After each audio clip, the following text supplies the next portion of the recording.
Thank you for downloading the Barbecue Central Show. The Barbecue Central Show is supported in part by these great sponsors. The Barbecue Guru, makers of automatic pit temperature control devices and barbecue pits. Their website is thebbqguru.com. Also, Butcher Barbecue, maker of injections, rubs, and sauces. Their website is butcherbbq.com. And by Big Papa Smokers, your one-stop online shop for anything in the barbecue and grilling industry, to include World Championship winning rubs. Their website, bigpapasmokers.com. And by Cook Shack, maker of pellet and electric cookers. You can visit them at cookshack.com. Also, Chops Power Injector System. 3 different size injectors to choose from. Find out more at barbecuekansascity.com, and that's barbecue, BARBEQUE. And by Pit Barrel Cooker, one of the most unique and versatile cookers out there on the market. Visit them at pitbarrelcooker.com. And by Smithfield, the biggest name in pork, bringing you great opportunities this barbecue season. Get smoking with Smithfield and their grant program and committed cooks program. Learn more at smokingwithsmithfield.com. And by Green Mountain Grills, some of the finest pellet cookers on the market.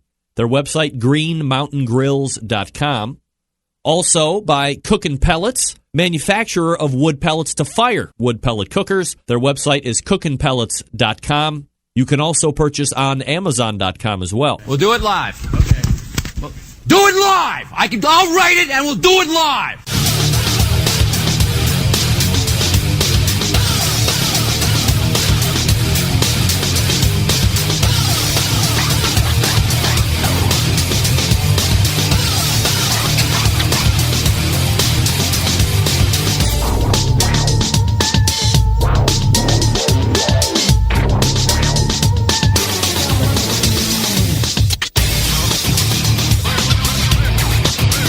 All right. Good evening and welcome to the really big Barbecue Central Show. This is the show that talks about all things important in the world of barbecue and grilling. Hey, we broadcast live and direct from the Rock and Roll Hall of Fame city of Cleveland, Ohio. It is the barbecue capital of the North Coast. I'm your program host, Greg Rempe. Happy to have you aboard here on your Tuesday evening. And a show that is by and large jam-packed with succulent information I'm going to be serving up to you over the course of the next 120 minutes. However, if you see fit to join in the fun and frivolity of the show, but you're not sure how to get in contact with me, let me help you out with that. You can get in touch with the show by calling 216-220-0966. Email Greg at thebbqcentralshow.com. On the Twitter and Instagrams at BBQ Central Show. Everything else you want to find out about the show can be found at the main website, thebbqcentralshow.com. And here's what's happening in case you didn't get the newsletter. Coming up in about 12 minutes from now, it is, believe it or not, the 4th. Why is it going? What the? I might need new lights. It is the 4th Tuesday of the month. And of course, that is going to bring the 4th Tuesday recurring segment guest of the Barbecue Central Show, the keeper of the flame over at AmazingRibs.com. You know him. He's my friend, Max Good. Will visit with us. And then we'll move on to the 9:35. You would recall last month on the 4th Tuesday at the 9:35 segment, I unveiled a brand new segment, which I still don't really have a big name for yet, but I'm calling it, for now, the Barbecue Central Show Embedded Correspondents Segment. And I'll get to their names here in a second. So this will be the second attempt, and assuming that A, it goes good, and secondarily, well, I don't. You know, my concern is if we get more guests, if we get more guests, not more guests, but more embedded correspondents, then we're definitely going to have to do what I think we're going to do. But let's just say we have no more embedded correspondents, at least for the time being. These guys, assuming this week pans out, are going to prove that certainly they have the ability to carry more than the short side of the segment in the hour, and we'll have to be looking at doing it at a 10:14.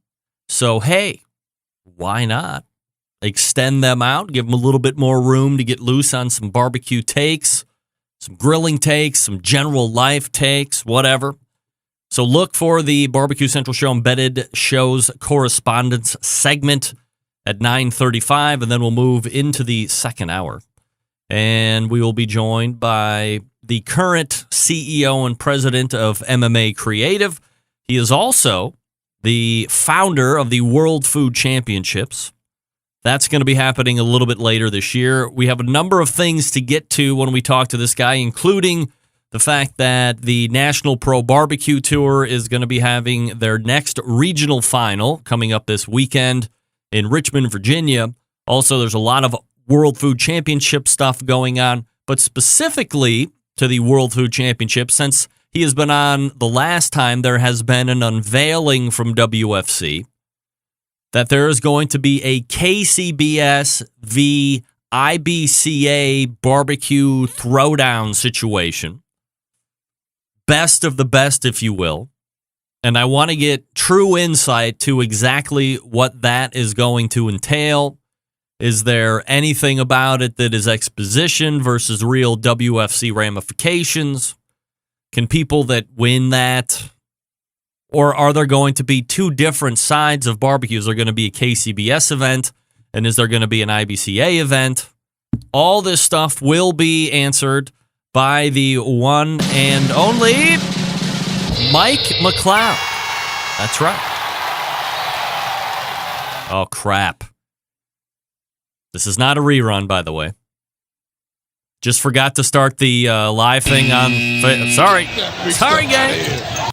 Steve, my bad. Now it is the live stream. I'll be cutting in here in just 1 second. Notice the shirt. Ina hearts me because she does. I started it on Facebook, and I didn't end up starting it on Outdoor Cooking Channel, but now we're okay. So, for those of you just joining me because I'm allowing you to join you now, sorry about that. At 10:14, Mike McLeod. And then at 10:35, as I've started to do a little bit more frequently because, hey, I want to hear from you guys. 10:35, open segment. How about that? Now you might be asking yourself, what does an open segment mean? Well, I'm here to tell you that we can play some games if you want. I can get you free prizes. You can also get off on a barbecue or grilling topic if you've been waiting to talk to me about something. If you have a question for me, if you have a take on some of the guests that we've had on over the course of this show. I mean, if you're going to call in and give me your commentary, please make it specific to something that is going on right now. And wow, here we are. So 10:35, if you're going to be competing this weekend and you want some show karma, you can call in. I'm more than happy to give it out, dole it out by the tons. So that's what's happening on the show this evening. Max Good coming up shortly, 9:35, the Embedded Show Correspondents Segment, and 10:14, Mike McLeod, 10:35, open segment. 216-220-0966, Greg at thebbqcentralshow.com. Your ways to get in touch with me. Let everybody know, of course, that the show is on live. Make the Facebook posts, the tweeters, the Instagrams, Google Pluses, Reddit for the nerds, whatever you like. Let everybody know the show is on. Of course, OutdoorCookingChannel.com is the longtime video syndication partner of this show. So you can catch it right there live on the video side. All the audio runs through my website if you don't want to watch.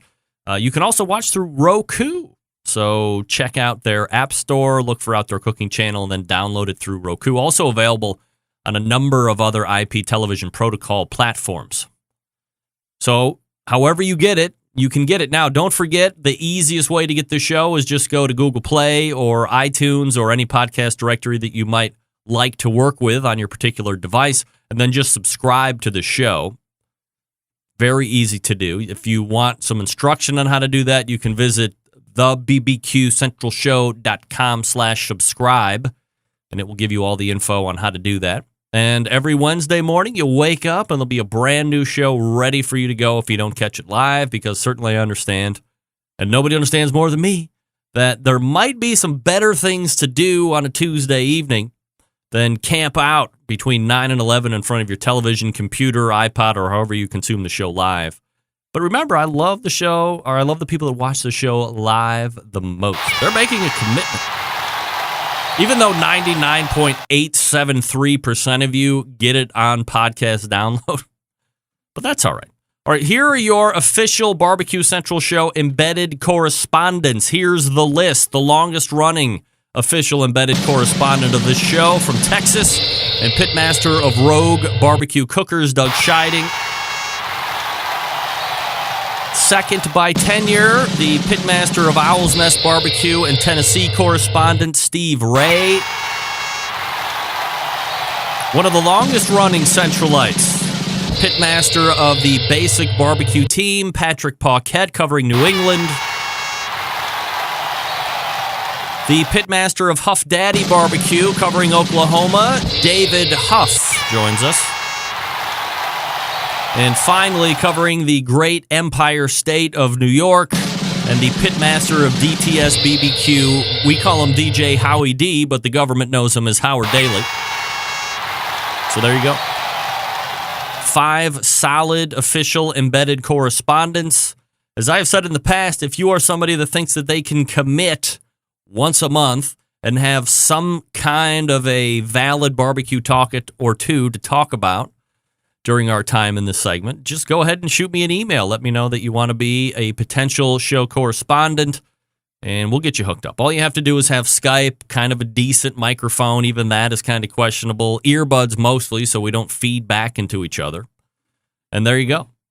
So we are off and running. We have Max Good coming up out of the break. We're going to be talking a lot about some Myron Mixon cookers that he was able to get a sneak peek on. He actually told us about that a couple months ago, but now the full review is in. So we'll be talking to him about that. Meanwhile, I'm going to talk to you quickly about Cook Shack manufacturers, smoker ovens for barbecue lovers with any amount of barbecue experience, whether you do it in the backyard, on the competition circuit, or in a 5-star dining facility. Cook Shack has the unit that will do the job, and with a full line of barbecue sauces, spices, pellets, and wood chunks, it's the perfect one-stop shop. Cook Shack strives to be your barbecue resource center by offering cooking classes, online recipes, how-to videos, 2 blogs, smoke and grilling 101s, and a video cooking classroom. Check out their website at cookshack.com or follow them on Instagram, Facebook, YouTube, Twitter, Pinterest, Google+. Get advice or share your passion for barbecue on their world-class barbecue forum. Cook Shack pellet-fired smokers are the choice of champions because, indeed, they were designed by a champion at Fast Eddie Moore. The FEC 100 and PG 1000 are always customer favorites. The PG 1000 can double as a smoker and a grill. Low and slow, hot and fast, the pellet grill line gives you the most for your money. Of course, Cook Shack residential electric smokers are the #1 cooker in the industry. High quality means high durability and versatility. Anything you can cook in your oven, you can make in a Cook Shack. Passion and dedication drives Cook Shack's manufacturing, with quality always being at the forefront. Get the best in barbecue since 1962. Call 800-423-0698. That's 800-423-0698. Or visit cookshack.com. By the way of testimony, I finally got around to firing up the Cook Shack electric smoker this past weekend to do one of the most popular Instagram posts I have had to date, aside from that original art flame that we did last fall, and made jerky. And I will admit, while I was very, very angry at the fact that I thought everybody had eaten jerky and not saved me one piece, luckily, my wife pilfered 3 or 4 pieces, wrapped it up, and hid it from everybody else, and then revealed it to me yesterday. Very happy. That I got to try it, and then in the end, very happy with the results. So can't wait to make more of my own jerky out of Eye of Round. And that was cooked in the Cook Shack electric smoker, the #1 cooker in the industry. That's right, cookshack.com. Max Good coming up out of the break. Stick around, we'll be right back.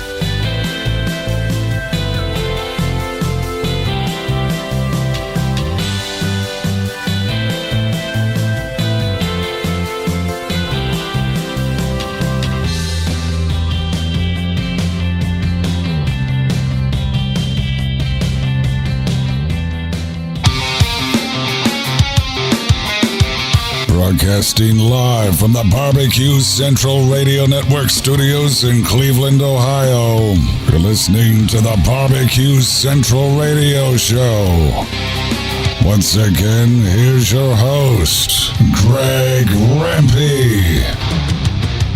Hey, welcome back. The 2017 Grant program was a raging success this season, brought to you by Smithfield. So, if you want to have your event to be under consideration for 2018, head to SmokingWithSmithfield.com right now and apply for the 2018 Grant program. It is available right now. Applications being taken until October 25. Don't miss out. Very popular, adding money to the prize purse, all that good stuff. So we thank Smithfield for that.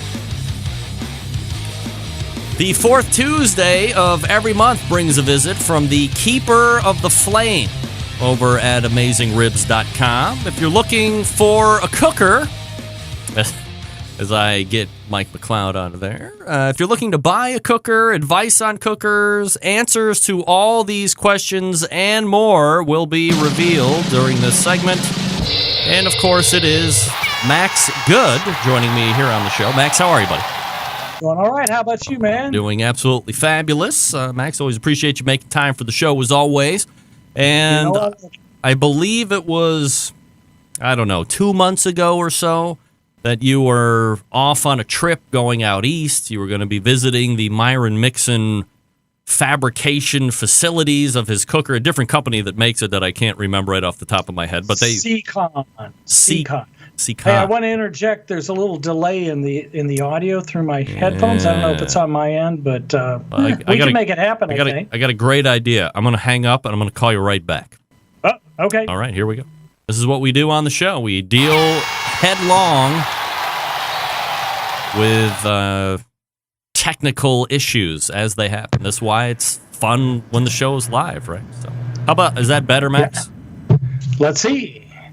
Well, it's not. My lips aren't matching what I'm saying, but that's okay. All right. I think we'll be all right. Let's give it a whirl. You and I, we're loose guys, right? That's right. So you're slow on your end, but as far as what the people are seeing, everything looks to be okay here. So we'll keep running with it. If it gets too much to bear, just let me know. We'll figure it out.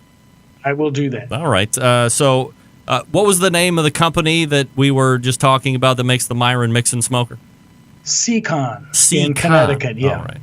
All right. So you were able to get out there, as we had talked about previously, and you kind of did your reviews and all this stuff, but had not been officially released until just recently, maybe even very recently. Right. So now that everything is out of the bag, as it were, let's talk a little bit more in depth about these Myron Mixon cookers and where you feel they might fit into the retail space and the restaurant space and all that good stuff. But I guess from a high level, to start out with, your thoughts on the Myron Mixon cooker and that whole experience at the manufacturer.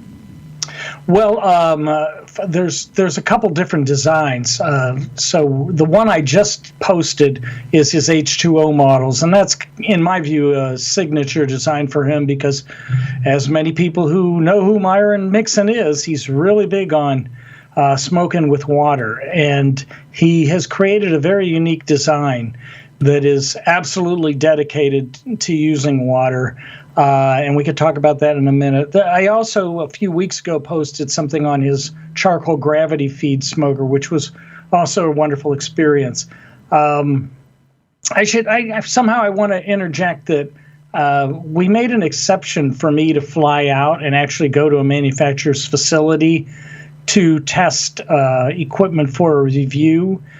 It's because I think, as I mentioned in a previous show, he's Myron Mixon, he's pretty credentialed, if you will, the winningest man in barbecue and all that.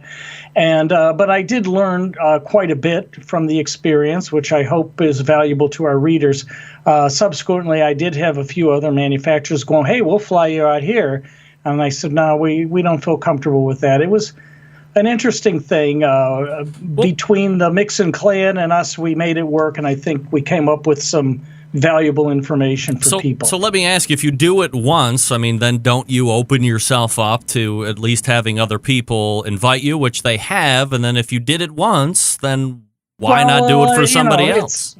Meathead and I even discussed it, and he said, I don't think you should take these other guys up. And I said, I already told him no.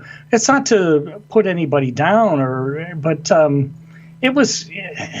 Are you? He's Myron Mixon. Is there a perception that if you go to these other places, it's more of a one hand washing the other thing, and you're not going to be able to? But shouldn't it be? Wouldn't it be the same mindset or wouldn't it be even more of a mindset with a Myron Mixon who is established, potentially intimidating, something along these lines, where if they're flying you out, you're not going to be able to really give your opinion?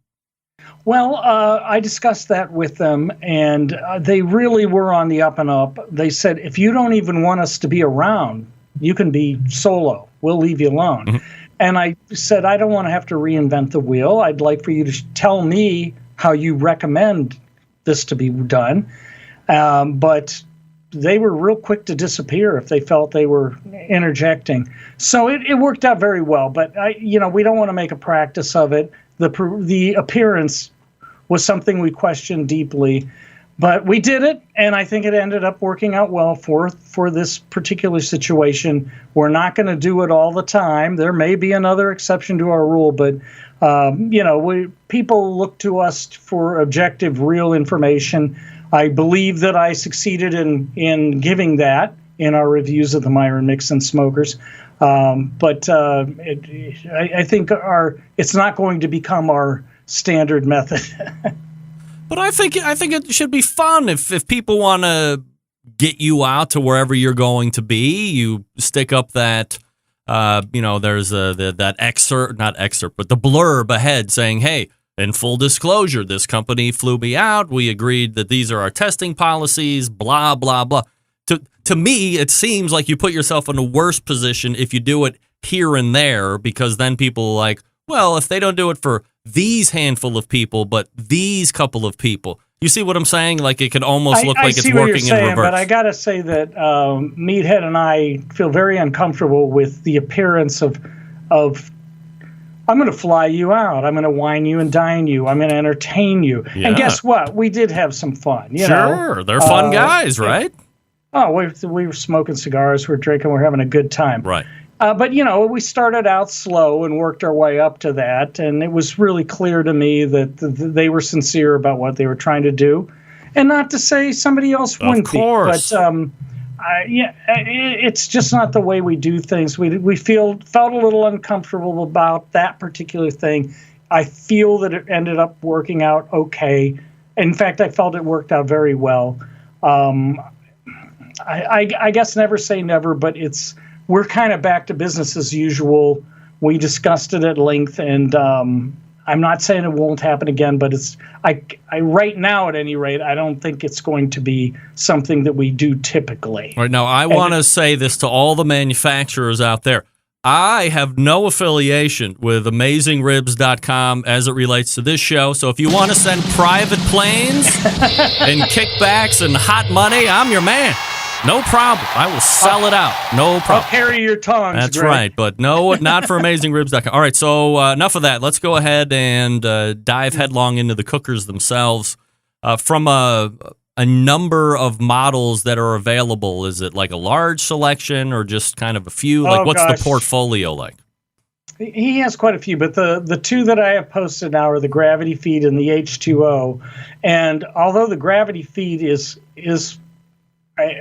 from what I could see, it was certainly very good, and there are features about it that are certainly very different from other high-quality Gravity Feed smokers, and it worked very well. I would like to talk about the H2O line, all right, because it's even more unique in its design, and it's, that's Myron's thing, smoking on water, And a thing that's very different about it from just about every other smoker is that he displays a dedication to smoking with water in a way that I've never seen that kind of commitment. How do you mean? How do you mean? Well, the water tray doesn't slide out. It can't be removed. It's welded in. Oh. And it has let's start from the bottom up.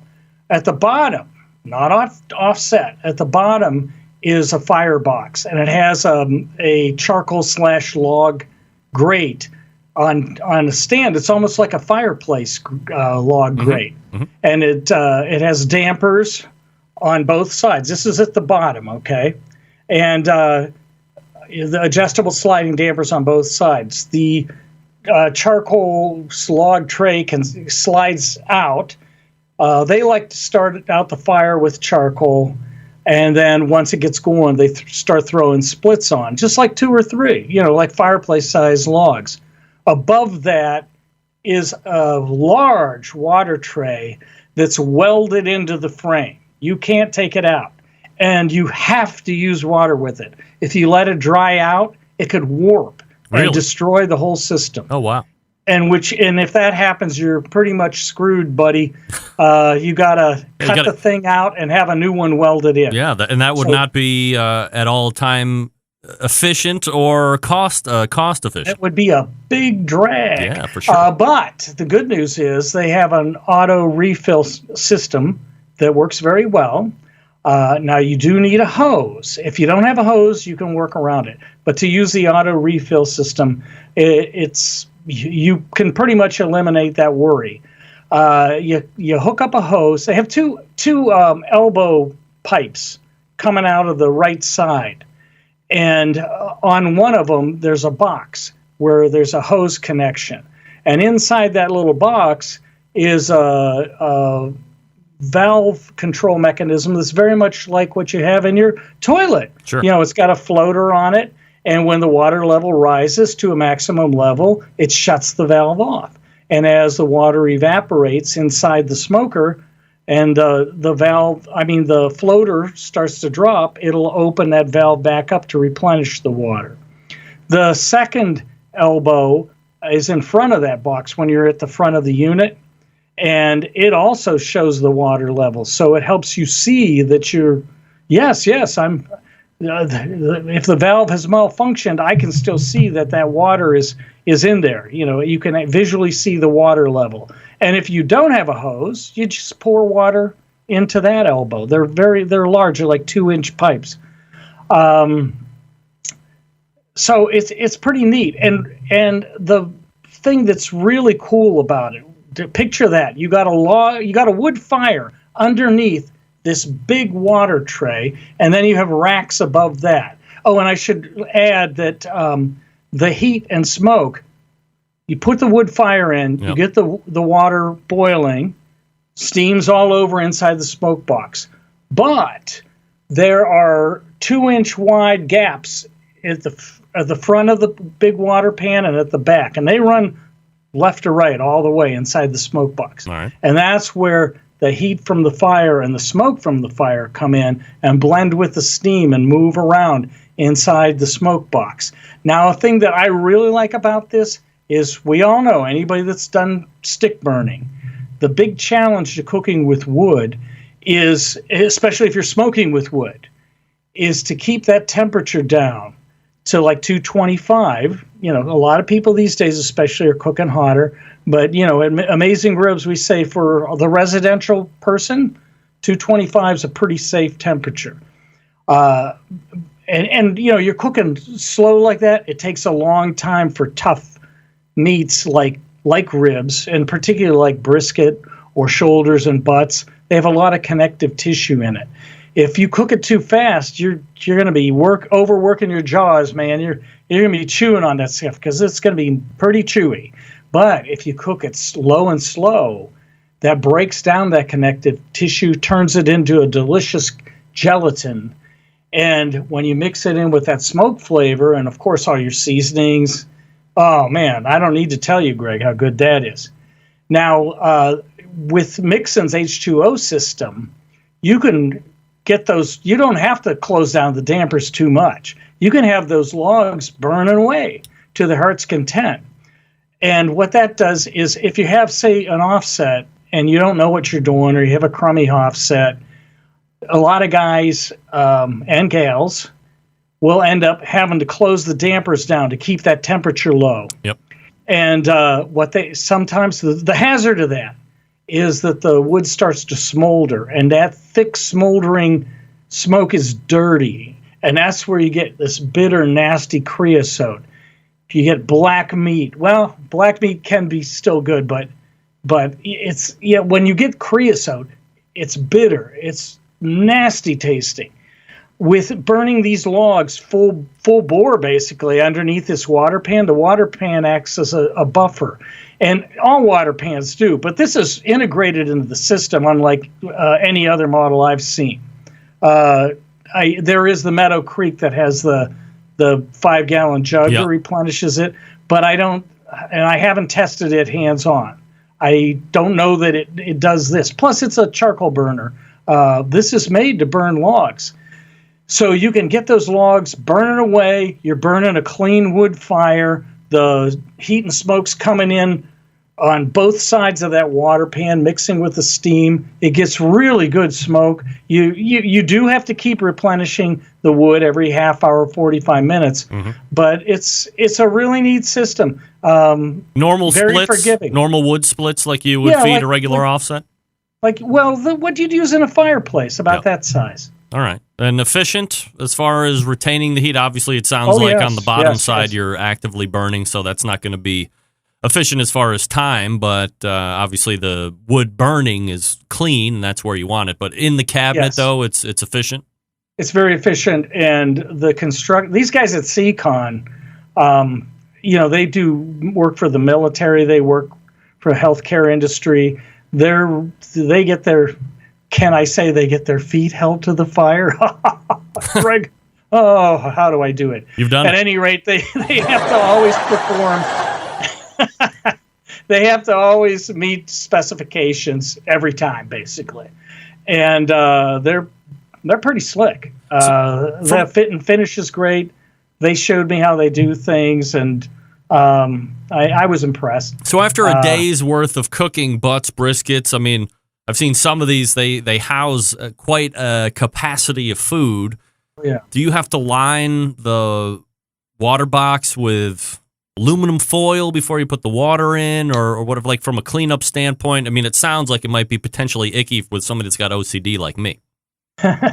Well, it could be. What they say is to treat the water pan like a cast iron surface, in that when you get it, we were working on a new model, and there was a little bit of rust in it. And they were like, we tell everybody, don't worry about that, because the first time you use it, you're going to get some, grease and drippings from the meats you have in there. And of course, they want you to kind of spray it with oil anyways to season it before you even start throwing food in. But the bottom line is, you're not supposed to clean this thing spick and span. You want to let it develop a nice surface similar to a cast iron surface.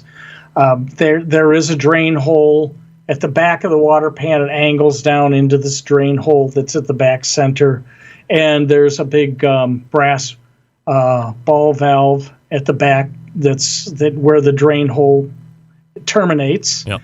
And you just put a bucket back there and take a plastic putty knife, and you can coax all that gunk and junk down into that drain hole. But you don't want to take steel wool or hit it with a power washer. Right. It's a good idea to take a hose and hose it down and get it cleaned out a bit. But you don't want to. I don't think you want to put foil. I mean, you got to imagine even the smallest one is 36 inches wide, as I recall. So that's a lot of aluminum foil. Yeah. I believe me, I know. And as I had said, geez, I would hate to have my OCD get the better part of me, where I think, oh my God, all this stuff is dripping into the water. But sounds like I would clean out my own stick burner. Sometimes when I want to do that pan, because I have the Lang and I have that big heat deflector that runs across. Fill it up with water, let it boil, start to drain it out, scrape it all off, and then I'm off and ready to go for the next cook. Kind of like a once a month steam clean. I'm sure that Ben Lang would also say, "Don't be scraping my V-shaped diverter down there. You know, take the grease out and the gunks out, but don't go nuts. Yeah, well, I mean, to keep it clean. I know he said to me that was where we're jumping into the Lang design, but it's a good design too. Very different though. In that one, it's a traditional offset, but that V-shaped diverter that has two functions from the offset firebox because it's a reverse flow system, as you know. The heat and smoke goes under this V-shaped diverter kind of. It's like a baffle, full-length baffle. Yeah, and so the smoke and the heat goes under it and goes from the firebox over to the other side, and then comes back up over the racks where your meat is, and then goes out the chimney. But he said when he was younger, he was working in the restaurant business, and he emphasized that if something's hard to clean, we're not going to clean it. So I wanted to, when I made my smokers, I wanted to make sure they're easy to clean. That V-shaped system, you can, once again, scrape things down over to the end where the drain is. I hit it with a hose, but I could bet if he was in on this conversation, he would say, don't power wash, don't scrape it too much, don't hit it with metal, don't hit it with steel wool. What do you do? I should ask you. You got one sitting in your backyard. Yeah, I do what he says. Get it to 300 degrees, spritz it with a little water, steam clean it, and then, you're off and running. If I do it really fatty, crappy cook and I'm lazy and I don't clean it out, the next day I'll get a huge fire going in the firebox. I'll fill it with water. I'll turn the drain closed, fill the whole bottom part with water, get it at a raging boil, and then I'll just slowly start to drain it out, scrape, and then, it all goes out and we're right back to nice steel, like cast iron, if you will. So that's what I do. There you go. See? That's what I do. That's it. All right, bad news. We're out of time. So we were just getting started. I know. That's what happens when we get to talking. Where do people want to go to check out the Myron Mixon Smoker review? Well, you got to go to AmazingRibs.com. There's a red navigation bar at the top. Click on equipment reviews, and from there you can see we have a lot of different things. We review digital thermometers. We review kitchen tools. But if you want to cut to the chase, you can. There's a search field right at the top. And you could type in Myron Mixon Smokers, and you'll be given a menu. But maybe the best way is to go to the equipment reviews, go to Max's Grill and Smoker Reviews, select it on that page, and then you'll see a method of searching. You can search by manufacturer, which in this case would be Myron Mixon. But if you were just, let's say you were saying, hey, I got $500, I want to buy a smoker. You could not put in the manufacturer and just say, I want a smoker and I would spend $500, and you'll get a smorgasbord of smokers for yourself. Got it. Well, once a month, more specifically the fourth Tuesday of every month, Max Good is here from AmazingRibs.com. Always appreciate the time, Max. Thanks so much. I love it, Greg. Have a good evening. Thank you, sir. There he is. Oh, my. Look at that. All guests on the Barbecue Max Central Good. Show appear via the Smithfield Hotline. Talking about the Myron Mixon Smoker. That's right. So, I mean, personally, I think if you're going to go with one manufacturer, like, why not? Or say no to everybody. It can't be some and not the other, right? All right, folks, head on over to the #1 barbecue and grilling store. They have a curated selection of great outdoor grilling and cooking supplies. It's BigPapaSmokers.com. If you're looking to improve the flavor of your competition barbecue recipes, Big Papa Smokers has combined forces with fellow rub company Simply Marvelous Barbecue to form what has now become known as the West Coast Offense. Big Papa's also proud owner of the award-winning Granny's Barbecue Sauce. Looking for a new go-to barbecue sauce that will please everyone? Granny's traditional yet powerful flavors that remind us why we fell in love with barbecue in the first place. Check them out at BigPapaSmokers.com. And aside from their premium selection of rubs and sauces, Big Papa Smokers also offers the very best pellet, charcoal, and wood cookers available on the market today. If you're looking for a versatile cooker that's easy to use, Check out the Mac 2-Star General Pellet Grill. Big Papa Smokers is the exclusive Mac dealer and even offers special packages that nobody else can get you. Not a fan of pellet smokers? Take a look at the Old Hickory Ace BP. It's the only charcoal smoker that Big Papa trusts to put on his competition barbecue trailer. If you're a backyard barbecue enthusiast looking for a durable, versatile grill that will last forever, the M, like Mike, M Grill is just what you need. They're built like tanks. Not sure what kind of grill you get? Well, you really can't go wrong with the grills and smokers featured at BigPapaSmokers.com. They have something for everybody. It's clear that BigPapaSmokers.com is the place to go for all things barbecue. Every product featured on their website has been hand-selected to help you barbecue better. Boost your barbecue skills with the help of Big Papa Smokers, the #1 online barbecue store. Call them toll-free at 877-828-0727. That's 877-828-0727, or shop their website at BigPapaSmokers.com. That's BIGPOPPA Smokers.com. All right, the embedded barbecue segment. As we come back, stick around. We will be right back.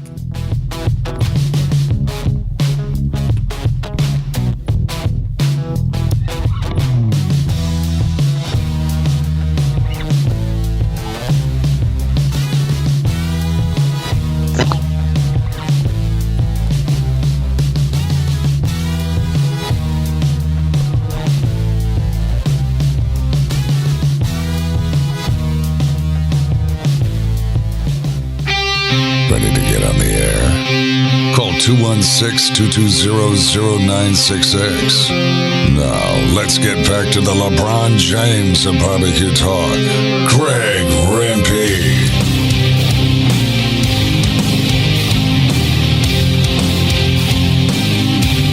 All right, welcome back. This portion of the show is being brought to you by Green Mountain Grill, some of the best pellet cookers out there on the market today. Manufacturers of big, medium, and small size. If you want pellets to fire those cookers, they can hook you up. And the really cool high-heat pizza insert that I'm loving right now. GreenMountainGrills.com. That's GreenMountainGrills.com. Check them out. You're going to love it. All right. Last month, we unveiled the embedded Barbecue Central Show Correspondents Segment to a rousing review from the Centralite Faithful, so we will pick it up again on the fourth Tuesday of this month, the 9:35 segment, as we welcome back Doug Scheiding, Steve Ray, Patrick Paquette, David Huff, and DJ Howie D. Gentlemen, appreciate you making time for the show this evening. So let me start with my man Doug Scheiding, the longest tenured embedded correspondent. Been with me through all the wars so far. Doug, what are you burning on most this evening? What do you want to start out with? I want to talk about searing versus charring. I think people are getting confused that searing is actually charring the meat. Maybe I'm in the minority on this, but grill marks on a steak, they're not pretty. You're destroying the meat. So I think that for a good steak, you don't need to do charring. You don't need the grill marks. You can get caramelization and the Maillard effect as low as 325 degrees. So I want us to stop the high temperature 500, 700 degrees searing. All right, Doug Scheiding says, get over your high heat. Steve Ray, well, how do you see that?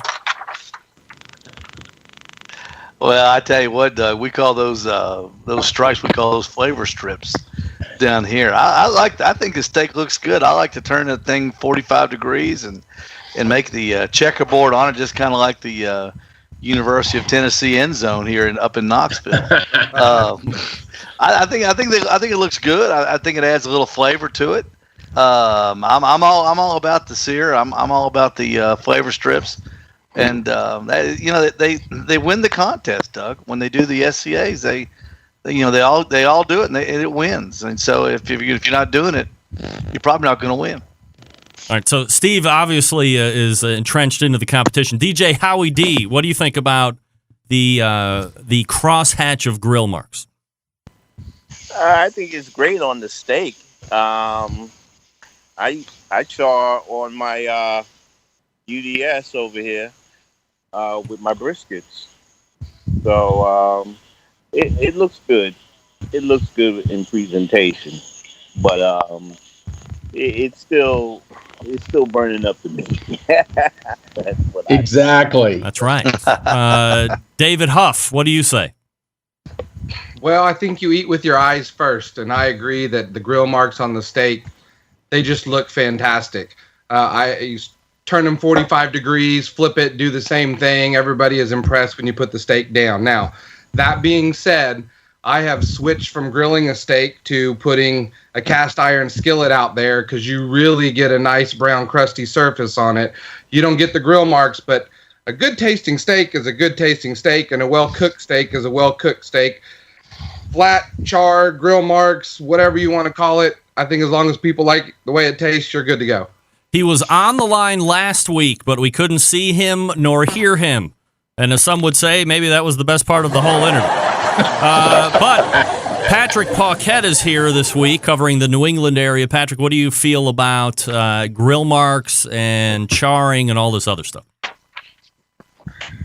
This particular conversation that's going on right now amongst us seems to be very circular. It's first of all, I don't think there's a difference between a grill mark and what you get when you put it into a cast iron pan, except size. So I don't think the actual cooking technique is different. The best steakhouses in the United States cook at 600, 700, and 800 degrees for a reason, because that's the best way that steaks are cooked. I think, if maybe what I really think, I think Doug needs somebody who can cook better to cook his steak. Is what I think. Oh, It sounds like they're burning. 3 steak cook-offs. What are you talking about? Sounds like they're burning them on you instead of just getting them nice and brown and crusty. It's, I don't know, but I don't think there's a difference between what you get in a cast iron pan or off a grill grate, except for the amount of coverage. And all right. So let me go ahead and I'm not going to try and make Doug's point for him more, but let me tell you this.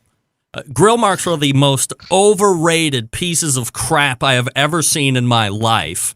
They do not lend to the quality of any steak. They do not mean that you can cook a steak well. I would also like to argue the fact that cooking steak at 600 and 700 degrees is a little bit overkill, and that if you would actually try to cook it at 325 to 350 degrees, the end product might actually be a little bit better, because caramelization actually starts at 300 degrees and moves up, but that might be a different story for a different day. But as far as these grill marks, I think this is a widely publicized misnomer that somehow these things are going to make a steak look better, when I know that if I got the color of the grill marks across the whole steak, which is really what we want, then that steak would be the best steak you've ever had. And I know I'm right, so we'll move to the next question. Let me talk to you, Steve Ray. Mic, huh? Steve Ray out of Tennessee. What's on your mind this evening? Well, down here, Greg and guys, it's all about the Jack right now. And I was wondering if, of all the majors, the Jack is an invitational. You have to qualify for it. Do you think that the Jack is the easiest major to win? Is it the hardest major to win? And if it is the easiest major to win, what is the hardest barbecue major to win out there? Let's go right to DJ Howie D. Is the Jack the easiest or hardest to win? And if it's not, which one is? Well, I haven't cooked the Jack, but right now the hardest. Uh-oh. All right, little trouble audio on Daryl there. Hold on one second, David. We'll try and get him ramped back up. Go ahead. What do you think? What's the hardest? Well, I mean, I'm kind of representing the backyard cook here for the Centralites, so I don't have a lot of experience there. I'm new to the competition circuit, so I don't know that I would have a lot of input really on this one. Sorry. But I'm sure you have an opinion. That's all we want. I mean, I don't cook, and I have an opinion. You can guarantee I'm going to share here in a minute. Sure. I mean, reading how the invitations go, it sounds like there are some people that are former champions and some people that are new. He compared it to the PGA. I would think that would be one of the more, challenging to win, because there's always going to be a wild card in there, something that's not been seen before. Maybe somebody comes up with something just so far out of the blue and it blows the judges away. So, I don't know. Patrick. Oh, by the hardest by far, mathematically, there is no question about it, is the American Royal Invitational. 1 in 500 and change or 1 in 172. Like there's no and ifs or buts it as far as the difficulty there, and that's judging anomalies aside. Doug Scheiding, I bet, has a different idea on that. Actually, I'll agree on the hardest being the Royal, because not only does it have statistically it has the most amount of teams, it's also a double blind. So Jack, statistically, you know, if you've got 100 people, yeah, you probably do have one of the best shots. I would like to say that I think Memphis in May is the easiest if you're one of the famous or more well-known cooks. Agree. Oh, boy. Because your first round is 30% presentation. Who's going to give a Tuffy, Myron, etc., a less than a 10 on the presentation? Yeah. So you've got 30% there, and then if you happen to make it to the finals and they make it to the finals, that's 100% based on presentation. So I think from a famous standpoint, the Memphis in May would be the easiest. The easiest. All right, let's go back to DJ Howie D and see if we got the audio iced out there. What do you think? Well, with Memphis in May, we've been bouncing back and forth. The best we've done is 6 in whole shoulder, and that was with Mo on our team. Do you think Mo gave you any type of an advantage because he's a face you see on television? Well, yeah. Even Mo. Be honest. Even with Mo stated, well, we've had Mo since 2013, and even Mo said that, you know, it's all about the meat. So going back to what you're saying with having Mo as the face, I'll say he'll give us about a 40% boost. But it's a pretty good boost, by the way. Yeah, I'll take that. Let's see. Where are we here? Oh, I guess that's me. So here's what I think in regards to is the Jack the hardest to win? I don't know if it's the hardest to win. I think it's probably one of the hardest to get into because you have that whole weirdo bung pulling thing, which I think sounds weird in itself to say out loud. If you can somehow win the Magic 7 in the allotted time frame, that's the easiest to get qualified for, but probably the hardest to do. And then it depends on where you live and how many you win in order to increase your chances of getting in. So inevitably, the argument that is made every year is it's probably the most mysterious and magical one to win, but there's a lot of top teams, if they don't auto-qualify, that are left off on the sidelines, which then runs back to putting up the American Royal is if you win, you get the invite, you show up in Kansas City, and you get to go up against 170 plus at the Invitational, and you can turn around the next day and go be one of 600 teams. That seems like it would be the hardest one to win. I mean, that's the biggest crapshoot out there going right now, aside from some of the bigger Texas ones. So, just my thought. So we got Doug down, we got Steve down. I know we're going to run out of time. Patrick, you're new to the show this month. What's your topic that you'd like to burn on? You know, I had a hot take that on our little spreadsheet that we were discussing this, but I'm going to give you a different one. Right. My hot take is there is too much goddamn drama in competition barbecue right now, no matter where you are. Really? Whether you're on a barbecue field, on social media, wherever, someone is complaining about something, and it is time for people to realize that this face of barbecue in social media is costing us money and sponsorship. Because if you're in any other middle-class outdoor activity like this, the sponsors are lining up looking to spend money.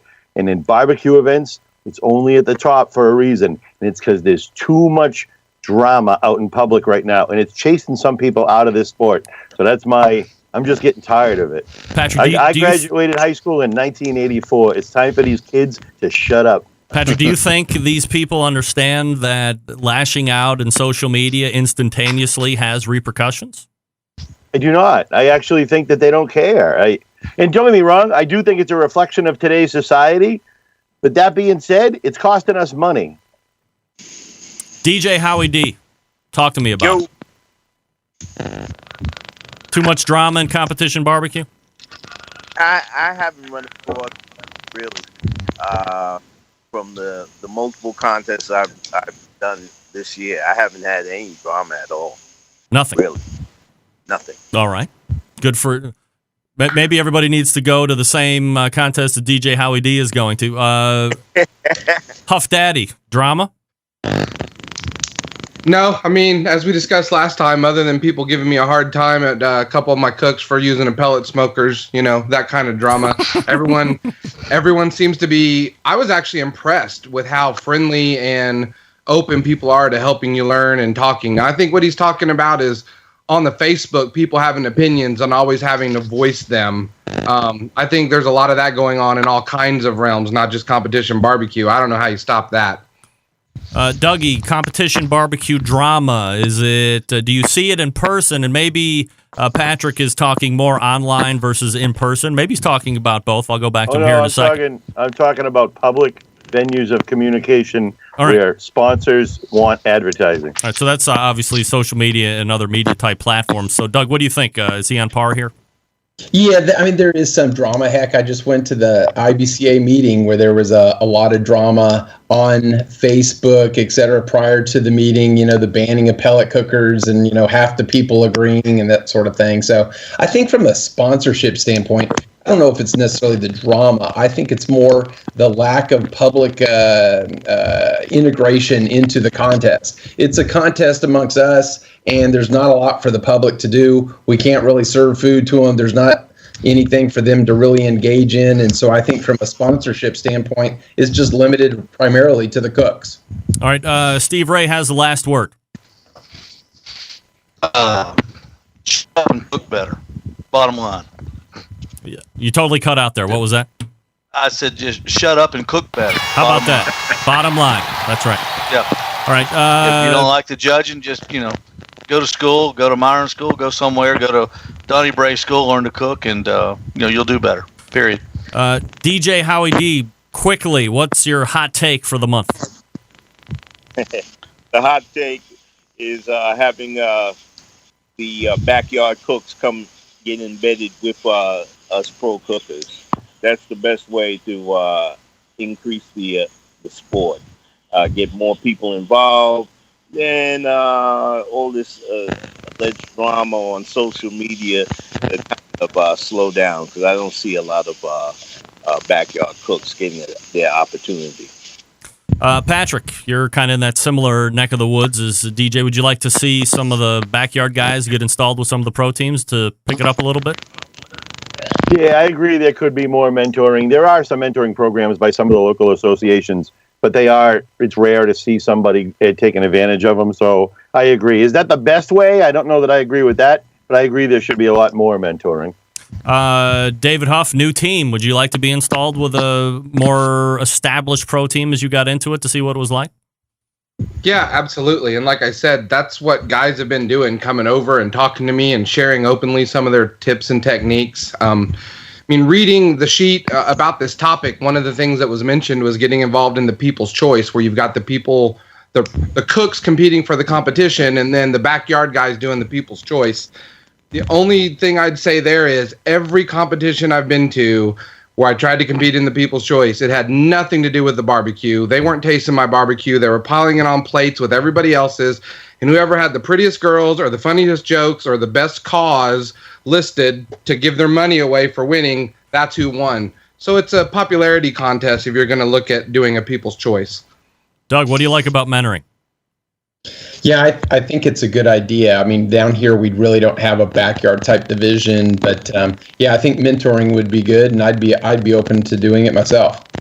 Steve, last word. Hey, David, be careful what you say now. Sometimes you got to sell the sizzle and not the steak. Remember that. But I don't know, mentoring. People helped me along the way. Down here in the contest, you talk to people. They give you tips. It's a very open thing. You've had people. I mean, golly, Heath Riles came down to Georgia one time and was building boxes for people. I mean, people were lined up giving him boxes to build, and he's building them for them. So they share. If you ask them, these top teams especially, David, they'll share all kinds of information. They want to see you do well, and that's what's a beautiful thing about this sport. Still, when you go to the contest, they want you to do well, and they'll do everything they can to help you. Except cook the food for you, and that's up to you. But they'll whatever you need. If you need something, if you need some info, they'll be glad to share it with you. All right, well, I think we've done it. A successful second attempt at the Embedded Correspondents segment. Now, I would like to hand out Best Dressed this evening, and that, of course, is the guy with the horse meat T-shirt. Look at this guy. Oh, my God. Are you kidding me? Oh, come on. Yeah. That was a setup and done well. This is such a... Yeah. From somebody that's had them, enjoy them. We'll take your best player and still kick your ass in the playoffs like we have been the last 5 years. That's it, everybody. All right, so LeBron. That's it for this edition of the Embedded Correspondents. Thanks so much, guys. Really appreciate it. And there they are. Thanks, guys. Welcome, Kyrie. Unbelievable. You got to be kidding me. You think that hurts my feelings? You take it. Get him right the hell out. All guests on the Barbecue Central show appear via the Smithfield hotline. Welcome, Kyrie. Yeah, man. All right. I was going to make a sign that said, welcome. I don't even know what the hell that guy's name is. What's his name? Well, whatever it is. All right, let me get ready here. All right, second hour coming up. Stick around. Be right back. Brisket and ribs. And the only host. Hi, this is Greg Rempe, host of the Barbecue Central radio show. And you are listening to BCRN. All barbecue and grilling all the time.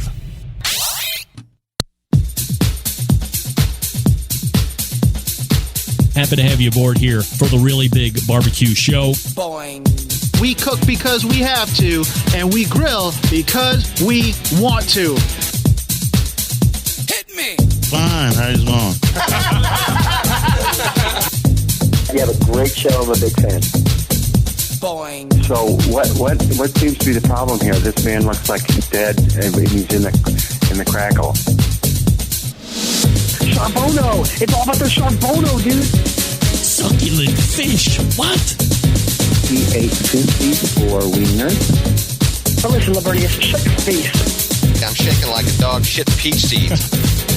We have top men working on it right now. Top men. All right, welcome back to the second hour, ladies and gentlemen. Hey-o. Hey-o! All right. Let me see here. What did I do? I think I owe you one here. I do. I didn't get out for the last break here, so let me use the top of this second hour before we get into anything to talk quickly about the Pit Barrel Cooker. Pulling the trigger on a new cooker, of course, nerve-wracking, and I'm suggesting the Pit Barrel Cooker as I have for months and months. Easy to use.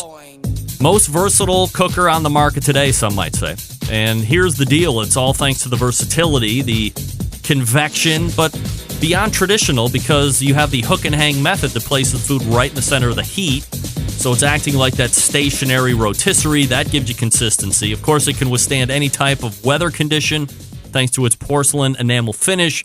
And then you have all the accessories, the turkey hanger, the unique removable ash pan, the pit grips, the rubs, the stainless steel rub shakers, you name it, a full complement of accessories to really complete the Pit Barrel cooking experience. And then, of course, for $299, it's one of the least expensive, most wonderful cookers out there on the market today. And no promo code needed. Everything that they sell ships for free to lower 48. So you head on over to pitbarrelcooker.com or you call them at 502-228-1222. And you are off and running. Get a couple. I mean, how expensive is a good smoker anymore? You could buy a couple Pit Barrel cookers and still have cash in your pocket. A lot of capacity in there, too. So easy to use. So easy to use. John Dawson weighing in on grill marks. Remps, amen to what Doug said. The whole surface should be caramelized. I've thought that for the SEA guy to do both. I've thought I can't read very well. I've thought that for the SCA, a guy should do both. Get a nice brown background and add the grill hatch mark on top for the judges. So can you do that? Can you add the grill marks at the end? That sounds like a great... That would almost be like the best of both worlds, right? Oh, of course. Let me see.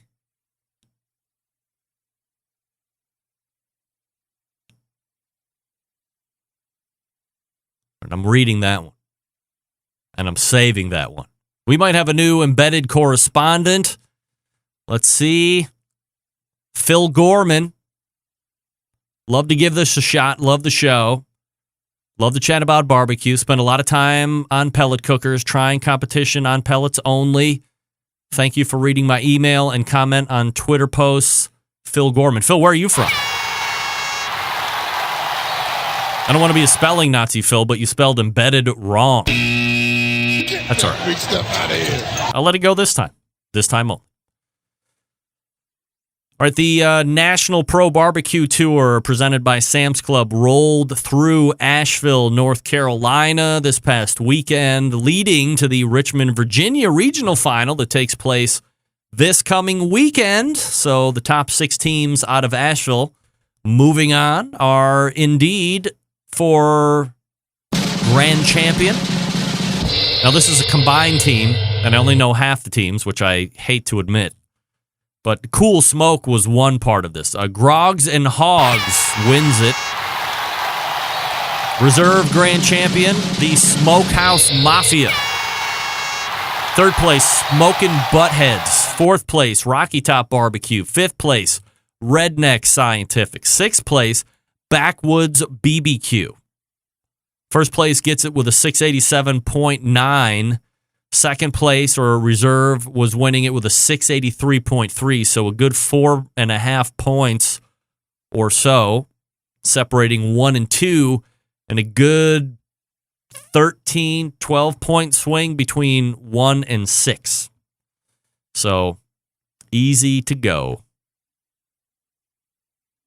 The next National Pro Barbecue Tour event takes place, as I had mentioned, this coming weekend in Richmond, Virginia. This is a regional final. So next week, we will be announcing the top 10, because in a regional final, 10 is what they send to the national final. So you qualify next weekend, you have the opportunity to go to Bentonville to try and win the whole thing. And I think that's what's kind of neat about the Sam's Club or the National Pro Barbecue Tour is you can enter in. If you somehow can swing 3 solid cooks together, you have the opportunity of winning it all. Qualify in the local, qualify in the regional round, and then just get into the final. I mean, everybody wants to win everything, right? But get into the final, and then it's you. You have a 1 in 49 chance or a 1 in 50 chance of taking it all down, which is, kind of an average KCBS size contest when you come to think about it. Except you happen to be competing with 49 other really great teams that have been cooking really well, or have at least cooked well 3 times or 2 other times to get themselves in the same position that you're in Bentonville. So good luck to everybody competing next weekend. All right, Horse Meat 2017 update. I got it. This is an email from Mark Schumacher from Germany. Ist das Deutschland? Hey, Greg, first of all, I wanted to send you my congrats for this excellent show. I am a German barbecue and grilling fan, and I've discovered your show only some weeks ago, and since then, I am inhaling all new and former podcasts on my daily commute to work. Thumbs up for shortening my time in the car. So, Mark, thank you for subscribing and listening on your way to and fro work. And I pick back up where I left off. Especially Steven Reichlin with his TV show and books, as well as Jeff Phillips, inspired me to bring barbecue to the next level in my backyard. Now, to your last topics, horse meat and pork steaks, he's talking about last week. I grew up close to the border to France, and I am now living in Trier and working in Luxembourg. Grilled horse is often served in our company's restaurant, and so are pork steaks, especially the famous Schwankenbrachen our neck and shoulder steaks. We love this stuff. You should come to Southwest Germany to try this. Ask Steven Reichlin. He knows what I'm talking about. Greets from Germany, Mark. Well, Mark, as I always say to my German friend, darf ich uns und Bier haben? Ja, that's it. Jeden Tag und jede Nacht Wasserliste schenken. Okay? This is what I'm talking to all my friends that speak German. You heard what I just said, and what can I tell you? That's all. That's all I know. That's all Jeden Tag und jede Nacht Wasserliste schenken. Hat sie schon. Darf ich und Bier haben.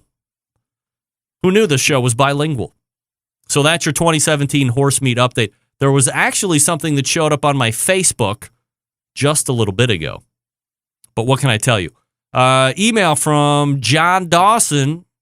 Subject line, finally, a team where it's fitting that rather than stand, select players, squat, and take a on the side. Oh, what? I can't read that. Finally, a team where it's fitting that rather than stand, select players, squat, and take a Kaepernick on the sidelines. The team, of course, is the Browns. Yeah, let's not talk about the Browns. Oh, they're so bad. I'll tell you what the worst part of the Browns is right now, and this is not a sports show, and I will never claim it to be a sports show.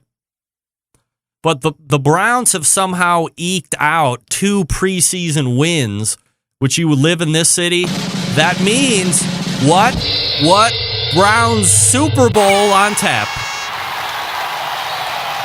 That is until we get to the regular season, where they proceed to S the bed, as they have since '99, holding one season, as a local sports talk show would call the Season of Dreams, where we went to the playoffs. But other than that, I don't even think we've sniffed the playoffs. Maybe one other time. And last year was downright brutal. And for whatever reason, people think the defense is markedly better this year, that we actually have some potential talented quarterback, which I highly disagree with.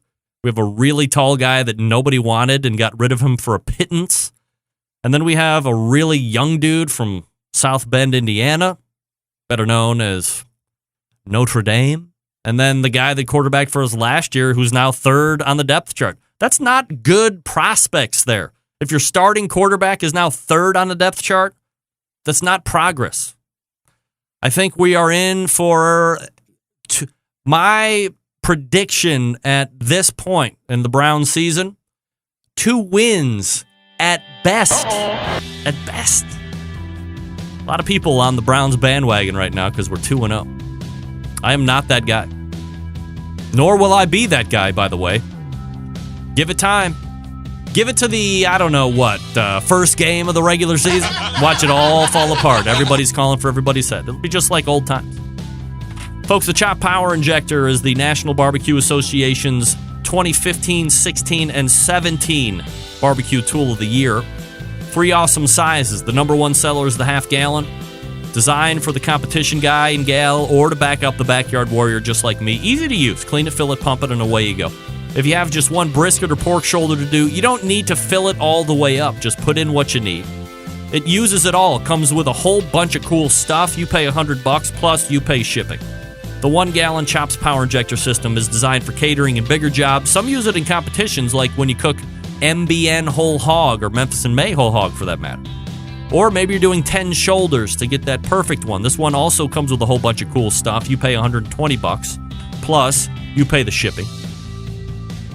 The newest one is the Chops Full Power Injector System. It's electric and is the commercial and competition Big Daddy.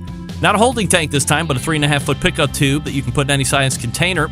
From a few ounces to a 55-gallon drum, it was designed for Chef Rob at the Best Barbecue Restaurant in Kansas City. He has said time and time again that with the Chops Full Power Injector System, his briskets are better than ever. It comes with metal needle adapters, 14-gauge needles, 3-inch 12-gauge needles, 2-inch 11.5-gauge needles, 3 plug screws, and a needle protector. This one's $325 plus you get to pay shipping. A number of the top pitmasters in the world using the CPI system every day to make their barbecue better than the rest. Why? Well, I'll tell you what. It's a foodie world, folks. It requires flavor in every bite. This is how you do it and do it fast. And it's not just for meat. How about alcohol-infused watermelon? Every injector hand-assembled right there in Kansas City, Missouri, USA. By the way, shout out to Kansas City. Hope you're getting out of that water situation that some of you are in. If you want extra accessories, they got them. You want to shoot medium ground spices, they got you covered for that. They have 2, 3, 4-inch 12-gauge needles. Also, they have a 2-inch closed-tip needle, perfect for shooting fatty meats to keep you from plugging up the needles with fat. They sell replacement stock needle adapters and plug screws. They have a great upgrade you can make to make your chops injector bulletproof with metal needle adapters. Visit barbecuekansascity.com. That's BARBEQUE, barbecuekansascity.com. And figure out why everybody says that the chops injector system gives your barbecue power. Thanks to Dan Uladal and the folks over there at the Chops Power Injector System. Patrick Paquette, relentless with the Kyrie Irving talk. I'm just here to tell you that Kyrie is no leader, and we did not lose anything. I'm sorry to say it. We're back with Mike McLeod right after this. The only show giving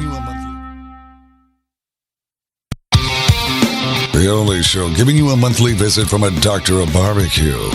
A man actually named Meathead. The author of a barbecue Bible. Bloggers, reviewers, competitors, and manufacturers by the dozens. It's the Barbecue Central Show. Once again, here's your host, Greg Rempe. All right, welcome back. I am not bitter. I'm not. I swear, I'm really happy that we got Isaiah Thomas. I mean, that's a wash as far as I'm concerned. This portion of the show being brought to you by cookinpellets.com. They're your number one resource for quality wood pellets for all of your pellet-driven cookers. As Chris Becker said last week, not voiding any warranties. That's against the law for anybody to tell you, by the way. They have apple mash barbecue pellets. Exclusive wine pellets. You go to Amazon.com to purchase. You're going to be very happy. That's cookinpellets.com, longtime sponsor of this show.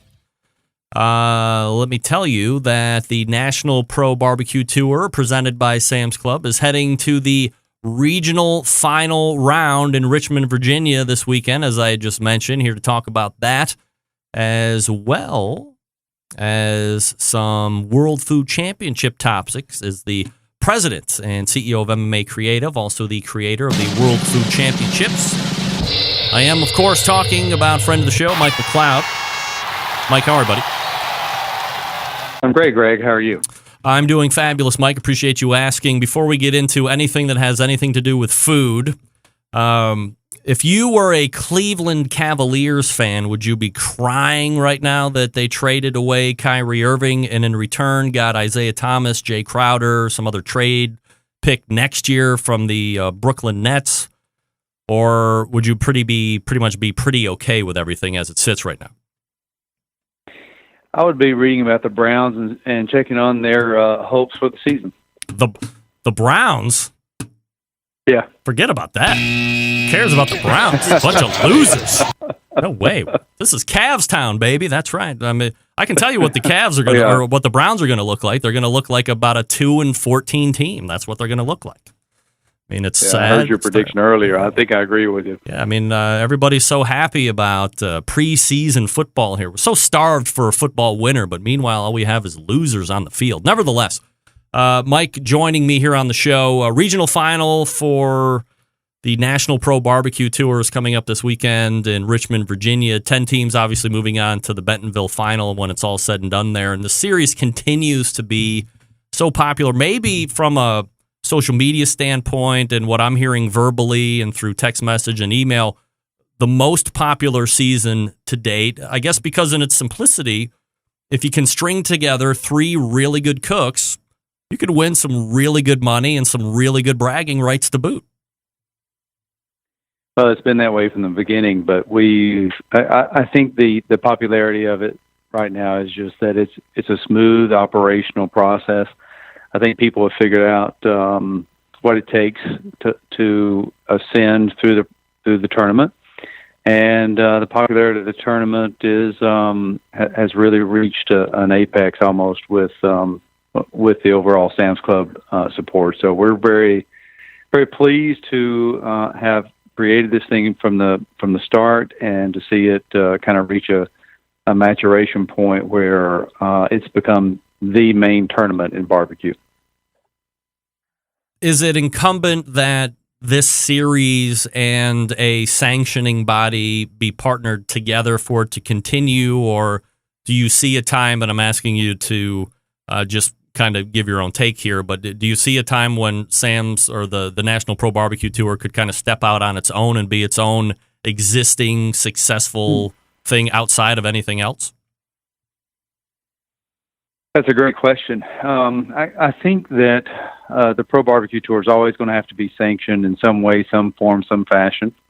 And as we all know right now, KCBS is the leader in the industry as far as number of events and popularity throughout the world. So it just makes sense that they are hooked up, and that the event, the series, the tournament is sanctioned through KCBS. So can I envision a day where it might be a little bit different? Sure. I mean, we at MMA Creative and marketing in general, we have to always kind of look over the horizon. We always have to be thinking about the future, and we envision a lot of things at times, seeing things that either come true or don't, or things that we need to work on to make come true. So there's a chance, 2, 3, 4 years down the road that it can stand alone, or maybe be sanctioned in a different way, perhaps. But I don't think that's in the cards right now. Mike McLeod joining me here on the show from MMA Creative, obviously the creator of the World Food Championships, and we'll get to that here in a second. Mike, just from your own perspective, you have seen, as I have seen, as everybody has seen, the proliferation and the absolute access to anything and everything at a second's notice, perhaps even less than a second if you're so inclined, to jump online, get on any type of social media platform, and then just put whatever is in your head right through your fingertips, and now it is in the ether, as they say, for everybody to see. Is it a detriment to some point who is somebody that's involved with just sponsors in general or dealing in business to see this competition niche have such access to just venting off, perhaps at an ill moment, or really not thinking through, and maybe people don't want to think through, they don't want to be regulated? Can having this type of Wild West ability hinder growth or scare people away? My professional response would be that it's great that we have an opportunity for everyone to share their opinion. It's great from a professional marketer standpoint to be able to have metrics that you can track, and that you can collect, and that you can put numbers behind. Now, my personal opinion, I think it's a travesty. I think that there are a bunch of hotheads out there, not just in the barbecue arena, but in all arenas that prove that they are not only bad apples, but they are big, bad, sour apples, and that it hurts the overall initiative of people who are trying to move an industry forward.